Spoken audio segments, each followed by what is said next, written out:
You are listening to KDUX Web Radio, broadcast live from Richland College in Dallas, Texas. We are the voice of Richland College. Hello and welcome to Super Chopsticks Radio, and today we are thrilled to announce that this episode is not going to be entirely realistic. It is an homage to another series that I will put in the description. So if you are interested in it, check out the actual series. And today, this is just basically a drama. So, getting on with that, everything you hear after this moment by the end of the broadcast is probably fake. Probably. So, last Monday was none other than the entirety of the situation being that we were visited by a very special guest, that being none other than the Dalai Lama's ex-brother, twice removed. Who, if you do not know what that is, it is a very far place on your timeline, and probably not many people have it other than the Dalai Lama. We were definitely interested in him, though, because he, none other than coming in and talking about relative subjects, slowly started to perspirate. As in, he started sweating profusely, for no apparent reason other than maybe the studio was too hot, and me being the person that I am, does not usually get affected by heat. This also started to incorporate that his flesh started to melt off, slowly, but it was not in a gory way, and it did not seem like it was uncomfortable for him. He just sat there talking about his life, all his amazing stories, in his very unique fashion, as he slowly became nothing but a skeleton, still talking, and it was interesting to see each and every hinge on his jawbone move up and down, up and down, up and down, for a good hour or two, until eventually he just stopped and started speaking in sign language. Interesting enough, his phalanges moved different than I would expect a phalange to move, due to me not having that many experience talking with skeletons, as you would know, because skeletons, or at least talking ones, are quite rare in today's age. And for one, I definitely find them fascinating. So thank you, Dalai Lama's twice brother half removed, for visiting us, because without that, I would not be able to have such an amazing experience. Also said was a rather interesting disappearance other than that man's skin, was the other day none other than a random TGI Fridays disappeared. And by disappeared, I do not mean it was destroyed, I simply mean no one knows where it is. That mainly being due to the fact that, well, for one, no one really knows what happened to it, and two, no one ever actually saw it disappearing. All of a sudden, with a healthy patrons of about 20 people visiting and eating inside, there was just suddenly no one at all. So it made people wonder, where is it? Where could it possibly be? What type of person would do this? Is it sorcery? Is it merely science? Can science explain it at all? But no, all in all, science cannot explain it, and neither can I. So do not ask me, please, for I will not tell. Because basically, I do not know. Moving on, though, the other day during a baseball game in the middle of town, there was a none other experience other than watching 5-year-olds try to hit a ball off a stick and run for their lives, or what they believe is their lives, in a most usual circumstance. But this circumstance, it was quite literal, because out of nowhere during the game, the mascot, and none other, decided he was going to jump in the field and start throwing the balls instead, as a pitcher. Now, knowing this is T-ball, not baseball, as I said before. Being the whole point of the game is for younger kids to get a steady grasp of how to hit the ball and to work together to throw it to each other to get the other one out.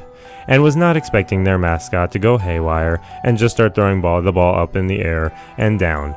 Now realize this, that despite it being a T-ball game, the mascot was not a kid himself. It was rather an adult. Or should I say a teenager at the age of 15, because the government does not clearly see you as an adult at that age. Instead said, the boy just sat there in the middle of the home plate, throwing the ball in the air and catching it, over and over and over again. When asked to leave, the boy did not move at all. He just sat there throwing it in the air and catching it, over and over and over, until, in the end, nothing happened. He just sat there, throwing in the air and catching it, over and over and over.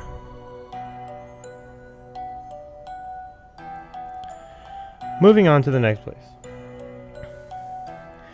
Moving on to the next story. The next story is none other than being what happened in football instead. Because if baseball mascots going nuts and throwing balls over and over and over did not get your attention enough, it actually happened during a football game, a college football game. So you do not need to worry about the well-being of kids. Only college students, which you know in the end do have well-beings, but in the end is not going to break anyone's heart if something bad happens, or at least for the most part, because I care about all life. But in the end, this game actually got quite exciting because no one really knew what happened to it. Or really what did happen, and that was, out of nowhere, a portal opened in the middle of the field, and a creature stepped out. We do not know who the creature is or what's identified, because, for one, no one really knows how to describe it. And basically, looking at it for a long period of time makes you really not question it. You just stare at it, and it stares back. And you hope and pray that nothing bad will come of you, but in the end, just staring at it in its lifeless eyes is just basically one of those things that confuses us. And yet, we continue to play football, merely avoiding the creature whenever it came. But as of now, as I'm looking at the game in my studio, I do not see anything happening. But luckily, my studio does not exactly get live television. It is merely delayed by about 30 minutes. So as of right, I'm looking at it and watching them play, I do not know what's happening.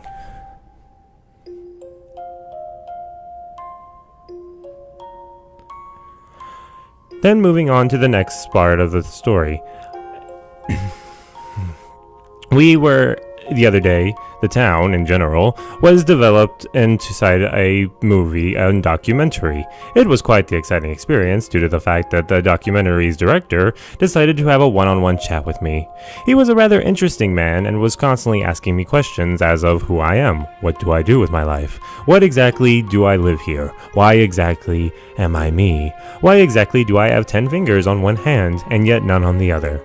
Well, that's all basically fun and well, but seriously, whenever documentaries are placed, I would love to see the movie in the theater, but also another fun happenings happened inside the filming studio, or at least during the filming. Many of the people, which you know, foreigners, got very, how do I put this, disturbed by things. You know, when you enter a country, you should very much do research on it, especially if you are filming a documentary, or so. But this man decided, I guess, not to do it, and in the end was unraveled and got disturbed, as well as 5 others. But we're not going to talk about that, because it does not fit our material. Now does it, dear audience? And now a bit of weather for those who are interested.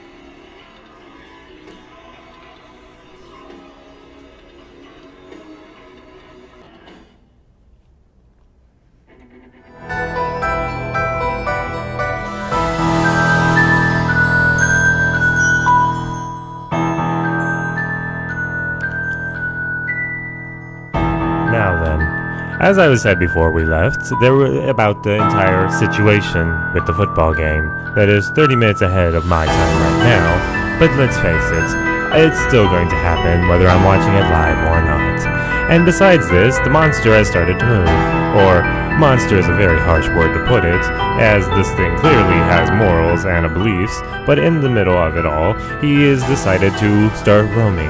Not really having a point or place inside it, it's just simply moving around. It's quite hard for the football players to play their game while it's moving and trying to interfere with them, but let's face it, in the end, it's basically doing what it does best. And as of now, we will leave it alone, since for the most part, it seems harmless. and that being the fact that inside most key details of our situation, we should just let nature roam and do its thing. Because, let's face it, the arrogance of man is that it thinks that it has control over nature and not the other way around. But in the end, let's hope they don't fight. So basically, moving on back to the documentary featurette, and other than our mishap, the situation was quite fond of it. It was basically just the entirety of watching people walk around town, and for the most part, with cameras and footage, and tons of paperwork. Because let's face it, in the end we murder trees for our entertainment, and just so we can make paperwork. And that's what documentaries do to you. You write a script for something that doesn't need a script, and then you make people fill out paperwork. Isn't that delightful? So moving on, also something that happened the other week is that finally we're getting a new gas station. And the gas station for its own is quite... how do I put this? I don't agree with the color schemes that they decided to use. For one, there is no way that the color maroon should have anything to do with the color periwinkle, being that they contrast each other so differently, and basic sort of the entire situation is very, how do you put this, tacky.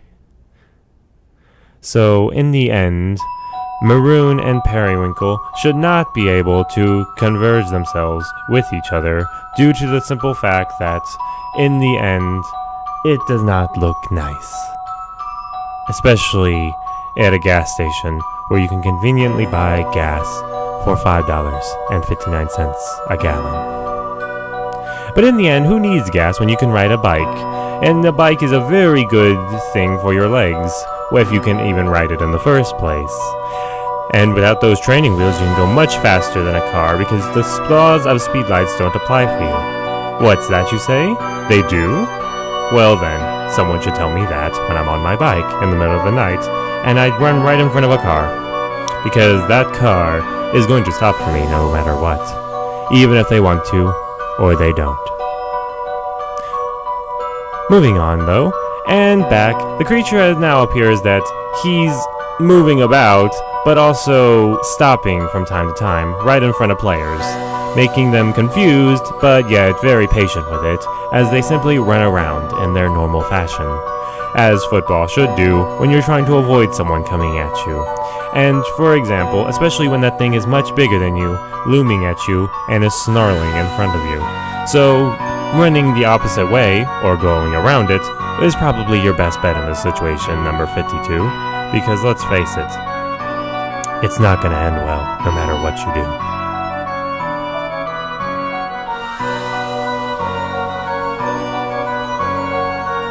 The other day, during a meeting with my boss, he decided that maybe I should turn on the lights in the studio. Because of this, he said, well, that way people can see your face, you know? It'll be nice. That way they can see who the voice is behind. And because of that, they can get to know you and maybe get more fans. I simply declined, saying, no thank you. And that was that. You see, mostly because if the studio is dark, you must more get to see the computers and the screens, and even maybe yourself sometimes, if you look closely and you close your eyes in the dark.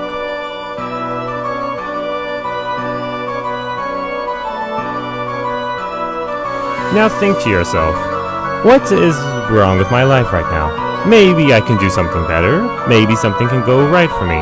Think about your profession right now. What do? What are your hopes and your dreams? Now think about it. What if you can be the best person at that for an entire 6 months, or at least feel that you're the best at what you do for an entire 6 months?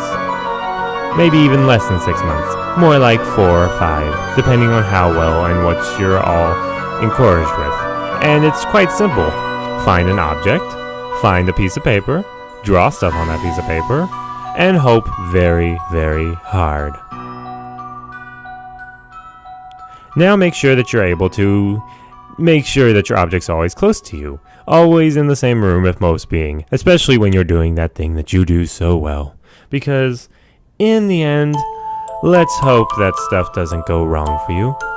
let's hope everything turns out okay. Because you're only going to be doing what you're doing for 6 more months, or even less, depending on how well you're doing at protecting yourself, such as forgetting to wear stuff that will make it seem that you're better, or even forgetting the object at home, because you're not that smart. So let's hope that if anything like this comes by, that you're able to help yourself. And this is just me saying random things right now. It's nothing having to do with me or the success of my show or anything like that, or even my entirety of deciding to do fun things. Because, I just like to talk about random things sometimes. Getting personal in a news broadcast. The type of stuff you always hope and wish for when you're entitled to what the world has to offer you. And now, let's get back into the weather, because, let's face it, the weather is a very wonderful thing to have at times.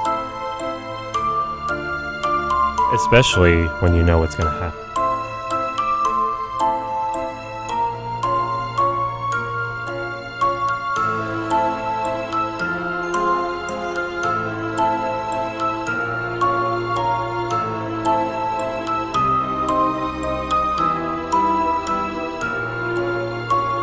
Several of the creatures through the portals open in the lightning, by which the lightning is sort of opening as like a placeholder, such as when you take a pencil and you turn to a piece of notebook paper and you stick it in it way too fast that instead of writing creates a hole, and inside that hole out pops an ant, because your desk is covered in old moldy food and ants have started to appear. So, in other words, take care of yourself, and do not let yourself become a victim of eating food covered in ants. But as that metaphor goes to the side, let's focus on actually what happened. So, it appears that the monsters are coming out, and in which they ran into the forest. And so, when the forest rangers decided they needed to evacuate the stadium to go send everyone home, while they checked out what has going on inside the forest with these things, it turns out that they're actually heading to town, or at least to the small section of where stuff is happening, or at least with the metro district, which has restaurants, stores, and even our own radio station. So hopefully in the end everything's going to turn out okay. We'll see, won't we? We will see. In a bit of actual news, the college the other day actually had a multicultural fair. This happened around last Wednesday, I think, and it was quite a lovely event. There was live music, as well as tons of fun with performances from all different types of cultures, as students could go side by side to go see all the wondrous things that their fellow students provided through the many cultures throughout the world. Because the world is a fabulous place to explore and see, and watch documentaries about, because let's face it, you cannot afford to travel the world. Unless you can, then good for you. You can be better than some of us. And congratulations that you own a passport. I prefer to stay in the station, because at least there I know, for the most part, I'm safe. We will see. And in the end, it actually turns out that the TGI Fridays has returned. We don't know where it is, but, we don't know where it went. We know where it is right now, and it turns out it did not appear where it disappeared from. That is still merely an empty lot of where TGI Fridays used to be. It is now, and how do I put this? It's in the middle of the sewer. Maybe this is actually a poetic justice from the universe to tell us exactly what happens when you try to put fun and novelty into a restaurant and make it so that you force people into a happy, friendly environment just because they hunger for a tasty meal, or should I say a semi-tasty meal. Because in the end, you will most likely pick hula hands over it. There's less of a forced atmosphere, as well as it's basically nice food, and you get a far better selection than just burger with ketchup, burger that has cheese on it, burger that has a different type of cheese on it, burger that has barbecue sauce on it, burger that for some reason has jelly beans on it, burger that has onions, burger that has onions that are diced, burger that has onions that are sliced up. Burgers that have an entire onion on it because, let's face it, they're too lazy to cut it up. And that is definitely much more appreciated. So in the end, TGI Fridays got what it deserved. Didn't it? Didn't it? Send me a letter if you agree. And don't tell TGI Fridays, because I would much rather they did not sue me. So in the end, basically all that's happening inside the town right now, basically whether it be your TGI Fridays ends up in a sewer, or you're slowly watching the news as a horde of creatures approach your station and are trying to get in, it's basically you learn to love your life and settle down with what the world has to give you, whether it be good, bad, in between, or even mysterious. And that, dear viewers, is why I leave you today with a note of definite appreciation. Do not fear the world. The world may be strange, and the world may be different from what you like, but in the end, don't fear it. Because if you show it fear, then you're basically giving into it. And in the end, be a steady, strong pillar of what you believe in, and leave yourself to that. So in the end, you do you. Unless it's illegal, because don't do that. Anyways, thank you for listening to the show today, and I, for one, better beware, because I fear that something is trying to break in, and, oh, the door's open. They opened the door. Oh. Indeed, it's quite hard to explain what that is, but in the end, it kind of does have an appearance of a,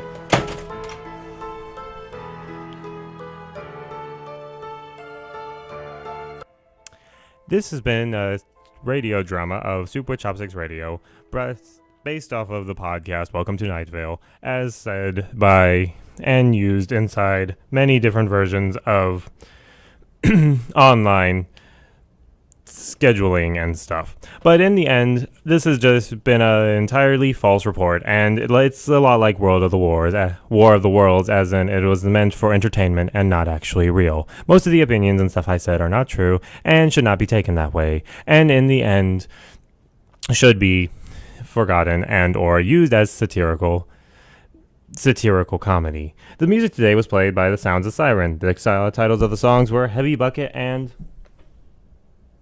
Free Range Humans. So, I hope everyone enjoyed, and if you enjoyed this, then let me know, and everyone have a wonderful day. Views expressed on the show are my own, unless otherwise stated, and not reflect the opinion of KDUX Web Radio, Richland College, or the DCCD.